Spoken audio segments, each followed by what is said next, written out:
Welcome to the Deep Dive, the show that takes a stack of complex, dense material and give you the shortcut to being well-informed.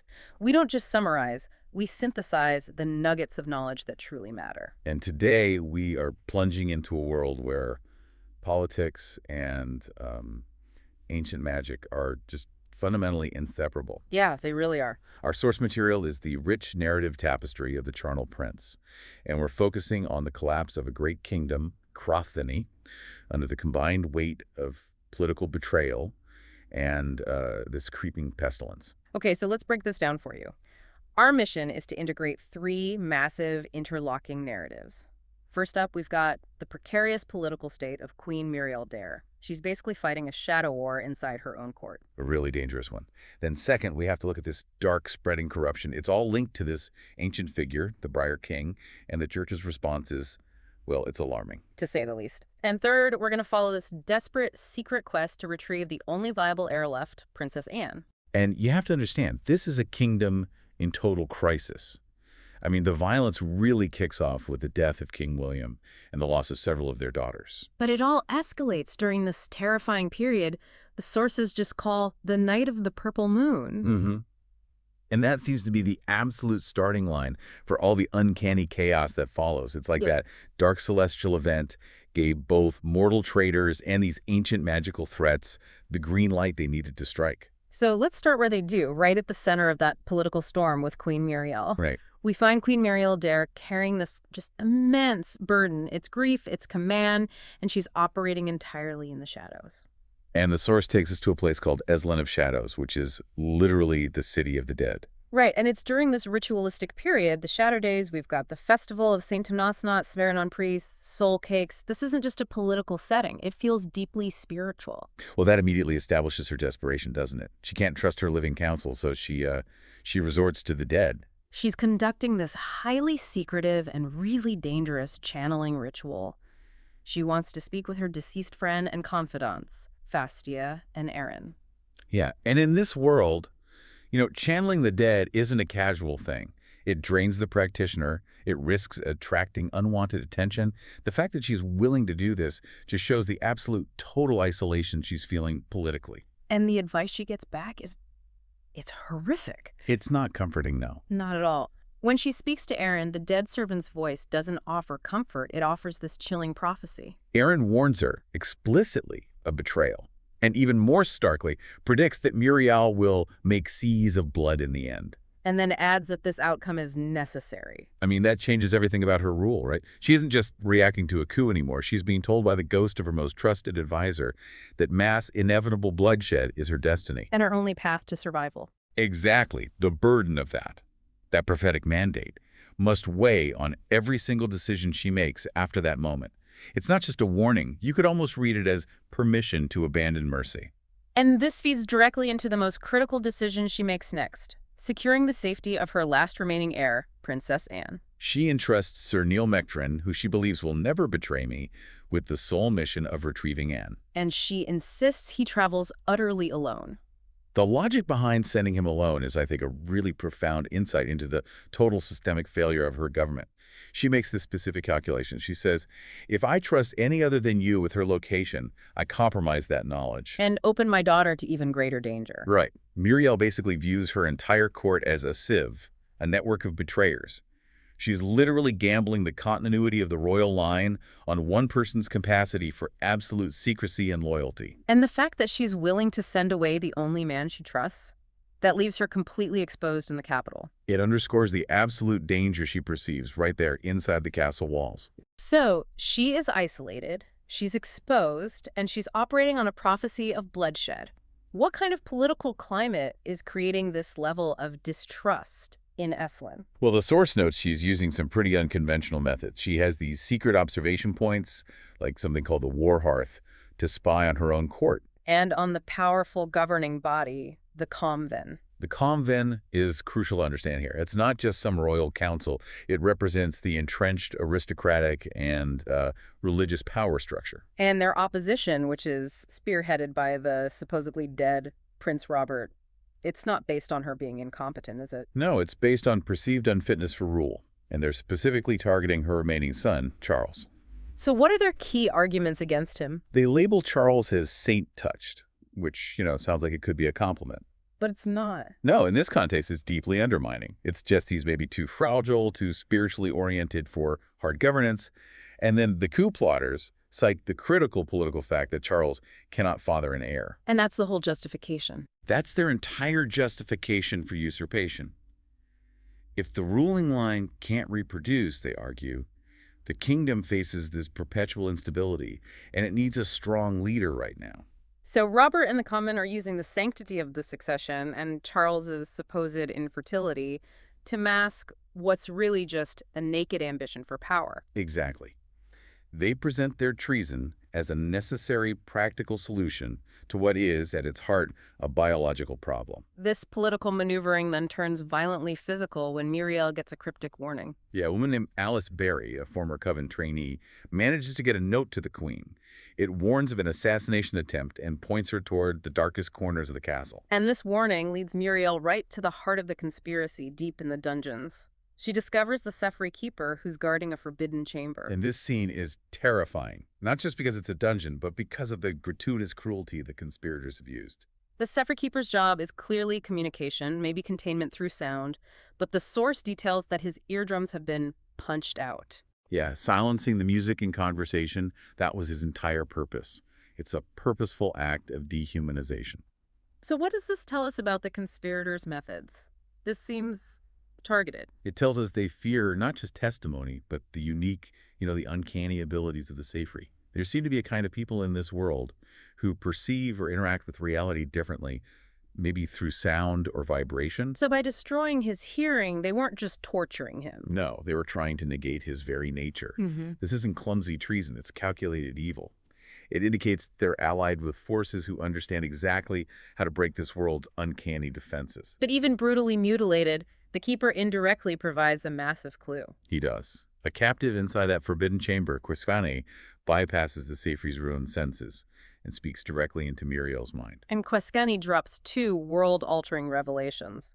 First, Muriel's husband, King William, was not where he claimed to be when he died. Which suggests his death was either a calculated assassination or the result of William's own secret, dangerous maneuvers. And the second clue is the real bombshell. The key to the chamber was taken by the one you made. That phrasing is so intensely personal, and it's terrifyingly ambiguous. It could point toward a political entity Muriel elevated, or more chillingly, a literal child she bore. And the mystery of that phrase is solved when Prince Robert, the man William supposedly killed, confronts Muriel in her room. He is very much alive. And he confirms he orchestrated the entire coup. He displays this shocking, completely unnatural state of being. He's immortal, but not healed. Not healed at all. Robert admits his wound, the one he got when William stabbed him, does still hurt. This wound, this painful flaw, is a constant reminder of his death and his subsequent rebirth. And the source confirms this strange, painful survival is tied directly to a dark curse that Muriel herself had used. Wait, let's pause right there, because this is a crucial mechanical point. Okay. Muriel used some kind of dark magic, a curse, presumably to punish William's killer. But instead of finishing Robert off, the curse seemed to have rebounded and resurrected him, turning him into a persistently painful but functionally immortal enemy. It's the ultimate unintended consequence, isn't it? She sought vengeance through dark arts, and in doing so, she inadvertently created the very thing that is now undoing her kingdom. So Robert is literally a physical manifestation of her own moral compromise. A stunning convergence of the political and the magical. And Robert confirms it was him. He broke into her room and took the key, fueled by this curse. Muriel is then removed from her suite. She's effectively locked away. But when she confronts Robert in the council halls, she is done being the passive victim. She refuses to surrender. She calls him a fratricide and makes her stand, declaring, "I believe that I will start finding targets of my own." And that is her accepting Aaron's prophecy. She's done being Queen Muriel the Griever, or Queen Muriel the Channeler.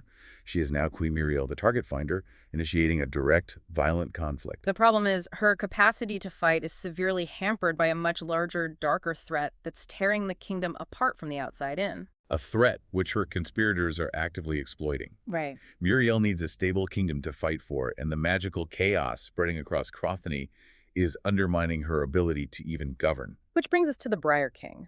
The source material is very clear about the nature of this crisis. Yeah. The uncanny danger is explicitly linked to the Briar King, which is identified as an ancient demon of the forest. And this isn't just a metaphor for political chaos. This is a literal, monstrous awakening. And its awakening is having these real-world, horrifying effects. It's spreading a violent, psychotic form of madness that turns ordinary villagers into man-eaters. It leads to massacres in places like Sleafheim. This isn't just random banditry. No, it's an infection of the soul. It's a widespread plague of violence. We see this through the horrific description of Sir Onia de Longueville's expedition. They're ambushed by madmen who are grotesquely wearing antlers. Which suggests they're either possessed or engaged in some hideous ritualistic transformation tied to this forest demon. And the attackers are strong. They move clumsily, they pant like dogs, but their hideous strength allows them to tear trained soldiers limb from limb. This expedition is so crucial because it reveals that the Church, despite Prefect Hespero's political maneuvering against Muriel, is simultaneously fighting this supernatural threat. Right. Sir Onyu and Brother Martin are killed, but Brother Martin, struck in the head, performs this dying essential act. He lays a dying geos, a kind of binding, powerful promise on their guide, Ehawk. And he commands him to ride to Eslin and deliver a crucial letter to Prefect Hespero. So while Hespero is plotting Uriel's downfall, his operational wing is sacrificing lives to fight the very real demon that threatens to consume the world. That really complicates his villainy, doesn't it? It does. It suggests Hespero believes the political situation, Muriel's weak rule, is a secondary problem, but the ultimate existential problem is the Briar King. So he's prioritizing world survival, as he sees it, even if it means committing treason to get a government that can handle the magical fallout. And he arms Aspar White to fight this threat. He provides him with one of the most powerful and limited artifacts in the kingdom, an ancient sacred arrow. Okay, let's talk about this sacred arrow. It's one of only 7 made by the saints, and now there are only 2 uses left. And his power is described as absolute. It's designed to kill anything that has flesh beast canny or uncanny or ancient pagan spirit. That is the definition of a nuclear option in this magical world. The fact that Hespero authorizes the use of a near irreplaceable holy relic, it just demonstrates the level of alarm. He tells Aspar that the madness Ehawk witnessed is just the beginning. It'll spread like ripples in a pool until the whole world is consumed. So Aspar White's mission is literally to save civilization. Which again makes Hespero a terrifyingly powerful and complicated antagonist. But Aspar's mission immediately exposes the depth of the corruption within the church itself. Yes. Aspar White, along with his companions Winna and Stephen Darridge, tracks the Briar King's influence and soon realizes that the corruption isn't just external, it's being enabled internally by rogue churchmen. Followers of named figures like Fen and Spenlove. And this is where the concept of the Faneway comes in. The Faneway is a kind of spiritual pathway, a sacred road used by saints and pilgrims. Stephen Darridge, whose senses are already heightened because he walks the Faneway of St. Decmanus, is able to perceive that these rogue churchmen are deliberately building a dark Faneway, or a Cedos. Wait, so what exactly is a Cedos? We need to understand the mechanism here. A Cedos is a sequence of sacrificial sites. They're designed not for prayer, but for channeling dark, unholy energy. It's a calculated, ritualistic architecture of evil. So by linking these sacrificial sites, they are essentially creating a highway for malevolent power to enter the world. Exactly. Mirroring the holy Faneways, but dedicating the path to darkness. And the specifics of these sites are just stomach-turning. They are.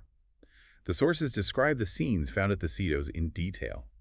Human bodies, often children. There's that heartbreaking detail of a little girl with a ribbon. Yeah. Cut up and hung, with their eyes removed, leaving just ashy pits. And these sites are consecrated to ancient, dark names, specifically Mother Devouring or Marhirheben. It's ritual sacrifice taken to an extreme, the removal of the eyes. It suggests they're deliberately blinding the victims, maybe to prevent the light of the saints from entering the ritual. Or perhaps they're offering the eyes as a specific tribute to this Mother Devouring. When Stephen walks the Cedos, the psychic corruption is so intense that he temporarily loses all normal human feeling. He experiences a profound, disturbing loss of emotion, feeling only intense hatred for all living things. Which shows you the corrupting power isn't just external violence. It's a psychic assault designed to invert morality. If the heroes of the story walk this path, they risk becoming the thing they're fighting. Absolutely. And the Sifri Leshia, whom Aspar eventually meets, confirms the terrifying scope of this internal betrayal. While Fleshius states this is no small band of renegades. This is a vast, organized network designed to feed dark saints and wake a Kurubi Archclerk. Which is a powerful, still unknown, but surely catastrophic entity. So the political coup and the magical cataclysm are completely intertwined. The treason isn't just about controlling the throne. It's about using the throne to facilitate the end of the world. We see this connection illustrated perfectly in the attack on Brugh. The attack on Brugh is a masterpiece of political and uncanny cruelty. Brugh is a town that sits below sea level, protected by these ancient dikes. Conspirators targeted this area specifically because breaching the dikes would flood and wipe out the wealthy, productive region of Newland. And they used an uncanny creature to do it, a monstrous basil nix. Described as scaly and otter-like, and its gurgling whistle induces a suicidal stupor. So why use this specific complicated monster instead of just, sabotage? Because the dikes of Brugh aren't just physical barriers. They are cultural symbols of resilience. The sources remind us that the town has defended its land 4 times throughout history by intentionally flooding the plain themselves. They have a history of collective sacrificial resistance, like the boatwright's daughter who committed suicide to signal resistance against a previous siege. Exactly. So the Basil Nix was deployed to break their political will first. The suicidal stupor wasn't aimed at mass physical killing. It was aimed at neutralizing their historic, determined resistance. Yes, making them unwilling or unable to flood the plain themselves to save the rest of the Newland. It's targeted psychological warfare enabled by magic. Leof Akenzol, the musician, even sees the townspeople who succumb to the whistle, their eyes gouged out. Right, perhaps by themselves in the stupor, mirroring the Cedo's victims. This proves that the political villains, like the unnamed men Leof overhears planning to burn the windmills used for drainage, are actively collaborating with the Briar King's horrifying forces. This coordinated effort, using ancient demons to facilitate political land grabs, is what Queen Muriel is up against.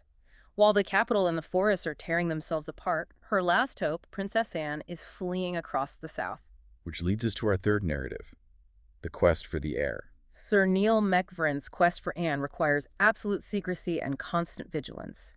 He's traveling under assumed names, first Sirzo Viotor, literally the Wanderer, And later, Sir Ating. This constant need for disguise and isolation is taking a huge toll on him. The journey is clearly fueled by duty, but the source notes that Neil is struggling intensely with this profound, visible grief over his deceased lover, Fastia. And that's not just a personal distraction. It's a security risk. How so? So Quinty observes that Neil's grief marks you like a coat of arms. In a world where everyone is a potential betrayer, any strong, visible emotion is a weakness that can be exploited. It makes his identity apparent to anyone astute enough to read him. He first confirms Anne's escape by visiting the Coven St. Cyr massacre site. He learns that Anne and her maid, Ostra, managed to flee the initial slaughter. And fortunately for him, he starts to pick up some unexpected, crucial allies. He gets confirmation of Anne's route from Countess Orcavia and then meets Visetto, who turns out to be Brinna. A mysterious, seemingly high-born woman who is also the formidable Hansish ship captain Swanmay. And these allies appear just in time because Neil's journey forces him to take some extreme, dangerous risks. To enter the strategic port city of Zespino, which is guarded by hostile Hansish forces, he disguises himself as a corpse suffering from the bloody pus plague. Hiding in a suffrey wagon. That's how deep the paranoia runs. He trusts a plague disguise more than his own skills at secrecy. And even that desperate measure fails. It does. He's ambushed by men-at-arms, implied to be Hansen knights, who use glowing weapons and armor. So magic is now standard military gear for the hostile forces. It seems so. Neil is wounded and thrown into the churning sea. It looks like the end of the line. He's sinking, accepting failure, even hearing the dirge of the drugs, the chilling song of the drowning dead. But Swanmay Brinna rescues him, and what's extraordinary is why she saves him. She was drawn to his singing as he went to his doom. It implies that his despair or his life force had some kind of uncanny sonic quality that only she could hear or feel. She saves his life and then immediately claims him as her property, stating he had thrown away the life she saved. And then we get this fascinating cultural insight. They play feed cheese, a local game. And feed cheese involves a king and a throne. It's a subtle but powerful metaphor running throughout their interaction. It foreshadows the immense political stakes that Neil, Swanmay, and Anne are all now tangled up in. He is now bound by a life debt to a powerful captain who is playing a game of kings. While Neil is nearly drowning, Anne and Oscar are just trying to survive in Vitelio. And the source really grounds Anne's royal status by showing her low point. She's working as a washerwoman and a scullery maid just to earn passage home. She's forced to haggle over affordable, slightly smelly fish at the market. It's a necessary detail. It emphasizes that royal blood means nothing without political power. She is the heir, but right now she's just a refugee struggling for dinner. Her survival depends not on titles, but on two men. Cazio Pachimario da Chiovapio, a charming, protective swordsman, and Zaccato, the laconic, highly skilled swordmaster. And crucially, they are protected by the local people, specifically the Puerto Vito neighborhood, led by a man named Casnar Ospero. And Ospero risks outright war with the local authorities, the corrupt nobility like Prince Latro, because he despises Latro so deeply. This is a vital political insight, and is gaining crucial allies not through diplomacy, but through the common people's hatred of their current aristocracy. The Puerto Vito is willing to protect the Crothany heir simply because it's a direct insult and a risk to the local corrupt elite. So Anne is unknowingly becoming a symbol of resistance for the common folk. But the danger finally catches up to them. Anne's group is ambushed again by Hansen forces led by Uric. They're wielding those same glowing swords. And Cazio and Zaccato are captured. The source indicates they are taken to a site of ritual sacrifice, crucifixion, and evisceration. And the mirroring here is not accidental.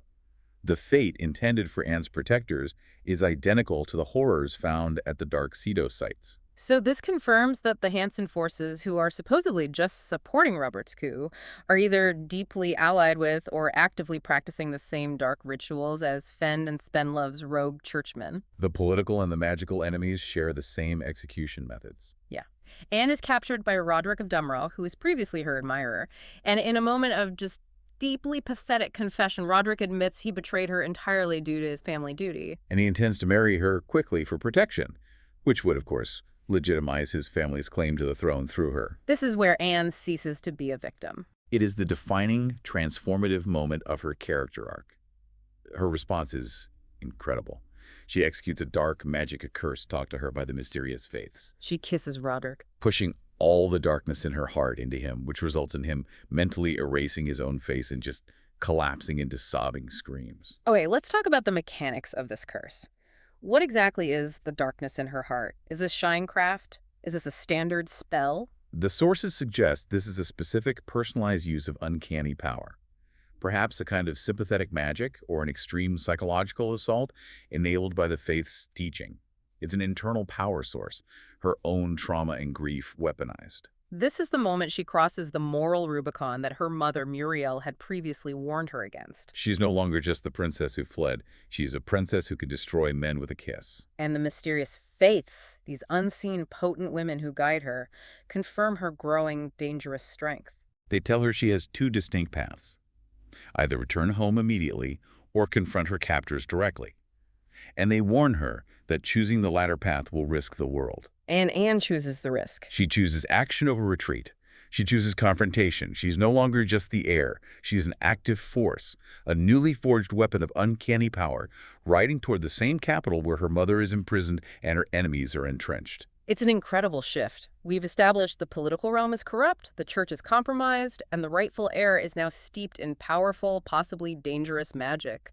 So let's move to the most unlikely political arena of all, the concert hall, where a single piece of music is about to indict the entire conspiracy.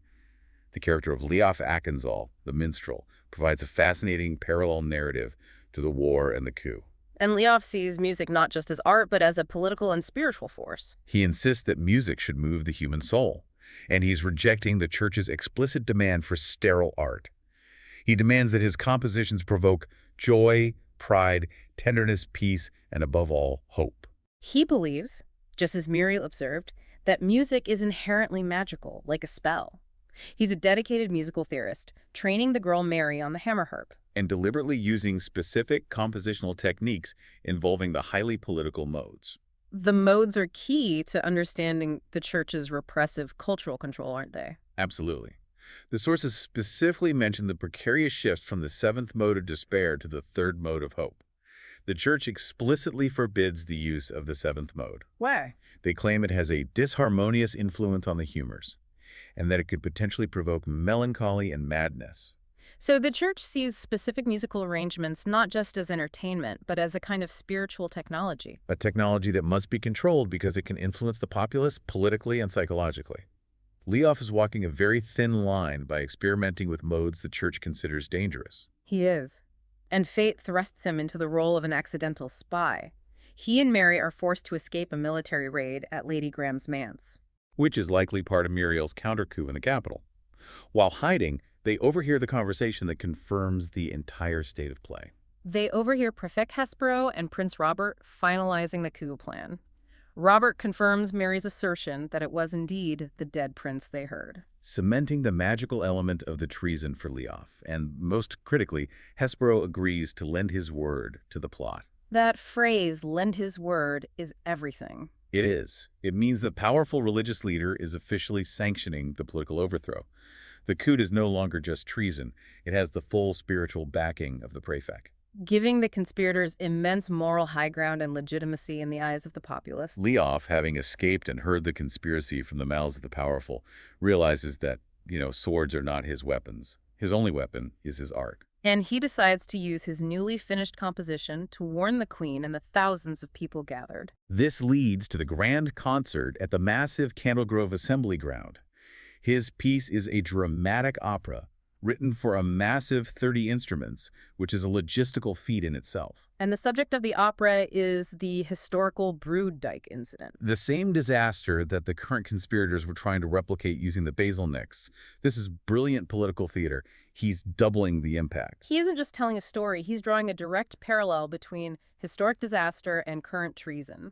The opera features villains named Rimismund and his henchman Rozaville, who is described as visibly resembling Prefect Hespero. And Razaville, the character designed to look like the prefect, details the original dike-breaching plot in the opera while suggesting that the saints favor the enterprise.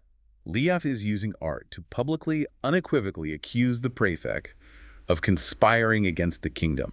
It's a charge of high treason masked as a historical drama. And the musical impact is overwhelming. The music is described as the swelling thunder, a spell that reaches Queen Muriel sitting in the audience and breaks straight into her soul. He successfully communicates the depth of the treason and the imminent danger of the kingdom's collapse, just as he intended. It proves his assertion that music is, in fact, magical. The triumph, however, lasts only moments. Despite the artistic and political success, Prefect Hespero immediately moves against Leof. He doesn't just arrest him, he uses the full force of archaic religious and political law. He convicts the composer of shinecraft and high treason. And the charges are so precise and revealing. 3 key offenses are cited. First, the unapproved use of modes, specifically that disharmonious 7th mode. Second, the busy instrumentation for 30 instruments, which is deemed excessive. And third, writing the libretto in Almanish for the common people rather than the scholarly Old Vitellian. That third point is vital. This is class warfare through grammar. It is. Old Vitellian is the language of scholarship, the church, and the elite. By composing a political warning in Almanish, the language of the common folk, Leof was directly challenging the authority and intellectual control of the convents and the church. Hespero doesn't want art to stimulate emotion. No, he wants it only to edify the saints and please the established order. The arrest of Leof seals the capital. The voice of dissent is silenced, the queen is locked away, and the conspirators, Robert and Hespero, are in full control. All hope now rests on a single exiled princess. The narrative shifts quickly back to Princess Anne. She has just unleashed her dark power and secured her freedom. She immediately takes command. She launches a rescue mission using Roderick's remaining terrified troops, and she soon reunites with the miraculously surviving Sir Neil MacFren and her friends Casio and Zaccato. And their reunion is highly significant because it hints at a new level of uncanny protection surrounding Anne.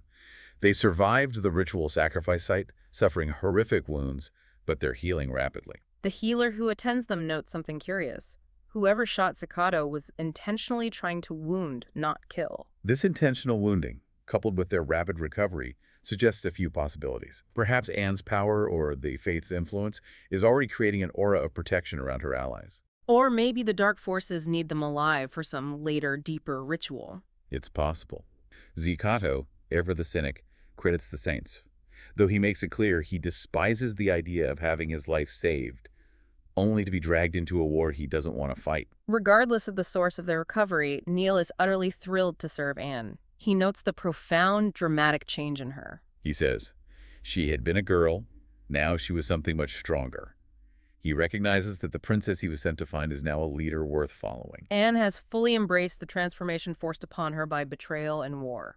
She is decisive. She demands horses and provisions from Roderick's forces, completely subverting her captor's remaining authority. And her final declaration is a statement of purpose.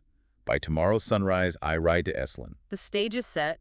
Queen Muriel, the political fighter, is locked away. Leof Akenzal, the minstrel of hope, is arrested for treason. And the rightful heir, Princess Anne, is on the march, backed by loyal forces and wielding a newfound, potentially catastrophic dark power. She is riding toward a seemingly immortal murderer and a zealous prefect who has sanctioned the ruin of the kingdom. The lines of conflict are now perfectly drawn. The synthesis is complete. The Briar King's dark influence enabled the political coup by corrupting the church and resurrecting Robert.